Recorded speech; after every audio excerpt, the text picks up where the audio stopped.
again, March 23rd or 2nd.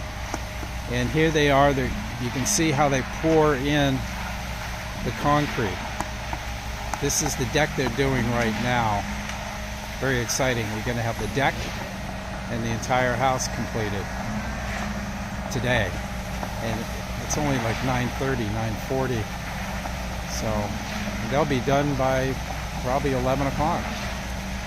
Now, I see them smoothing out. Very, very, very exciting.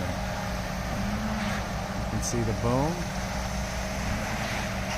That's called the pump truck and the cement truck. This is how it's done. We have a lot of concrete going in.